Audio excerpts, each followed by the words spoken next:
എല്ലാവർക്കും റേമയിലേക്ക് സ്വാഗതം.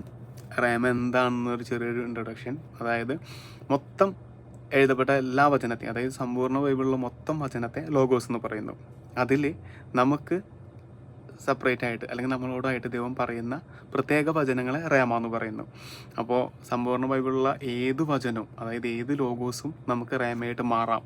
അതാണ് റേമ എന്ന് പറയുന്നത്. ഓക്കെ, നമുക്ക് പ്രത്യേകമായിട്ട് നമ്മൾ ശ്രവിക്കുന്ന സമയത്ത്, നമ്മൾ കേൾക്കാൻ സന്നദ്ധതയുള്ള സമയത്ത് ദൈവം നമ്മളോട് പറയുന്ന അരുളപ്പാടുകൾ വചനത്തിലൂടെ നമ്മൾ കേൾക്കുന്നുണ്ടെങ്കിൽ അതിനെ റേമയായിട്ട് നമുക്ക് കരുതാം.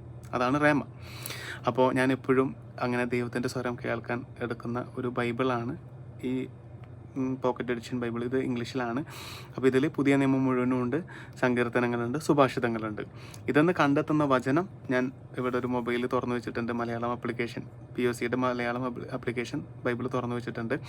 അതൊന്ന് വായിക്കാം. അപ്പോൾ കണ്ടെത്തുന്നത് ഇതിലാണ്. എന്തുകൊണ്ടാണ് ഇത് ചൂസ് ചെയ്തതെന്ന് പറഞ്ഞു കഴിഞ്ഞാൽ, ഇതിന്ന് എനിക്ക് ഒരുപാട് സമയങ്ങളിൽ എനിക്ക് അത്രയും ഞാൻ കഷ്ടപ്പെട്ട അല്ലെങ്കിൽ മനസ്സ് വിഷമിച്ച സമയത്തൊക്കെ എന്നോട് ഒരുപാട് തവണ ദൈവം സംസാരിച്ചിട്ടുണ്ട്. ഇതെനിക്ക് വേണ്ടിയിട്ട് മാത്രമല്ല, ആ ഒരു അനുഗ്രഹം നമ്മൾക്ക് എല്ലാവർക്കും കിട്ടട്ടെ എന്ന് ആഗ്രഹിച്ചുകൊണ്ടാണ് ഈ ബൈബിൾ തിരഞ്ഞെടുത്തിട്ട് ഇതിന്ന് റേമ കണ്ടെത്തുന്നത്. അപ്പോൾ നമുക്ക് ഇന്നത്തെ വചനം, ഇന്നത്തെ റേമ എന്താണെന്ന് ഇതെന്ന് കണ്ടെത്താം.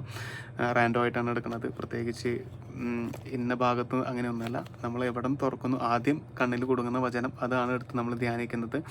ദൈവം അതിലൂടെ നമ്മളോട് സംസാരിക്കും. പരിശുദ്ധാത്മാവ് നമ്മളെ അതിന് സഹായിക്കും. സഹായകനായ പരിശുദ്ധാത്മാവ് നമ്മുടെ കൂടെയുണ്ട്.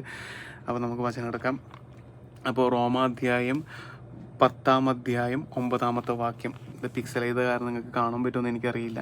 ഞാൻ ആദ്യം കണ്ട വചനമാണ്. അതായത് റോമ പുസ്തകത്തിലെ 10-9 വാക്യം.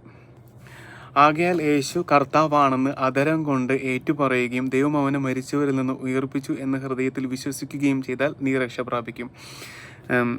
അറിയാലോ, അതായത് നമ്മൾ ഈ പുതിയ നിയമം മുഴുവനും, പിന്നെ അതുപോലെ സങ്കീർത്തനങ്ങളും സുഭാഷിതത്തിലും അത്യാവശ്യം നമുക്ക് നല്ല വചനങ്ങൾ കിട്ടും.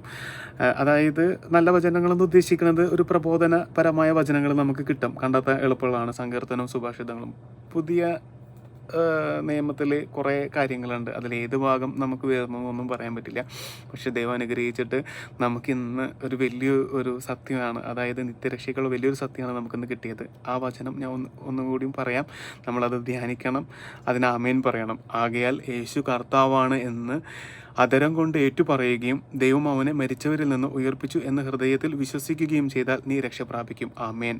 ഓക്കെ, അപ്പോൾ നല്ലൊരു ദിവസം ആശംസിക്കുന്നു. നിങ്ങൾക്ക് പേഴ്സണലായിട്ട് കിട്ടുന്ന റേമ കമൻ്റായിട്ട് അടിയിൽ രേഖപ്പെടുത്തുക. ആമേൻ.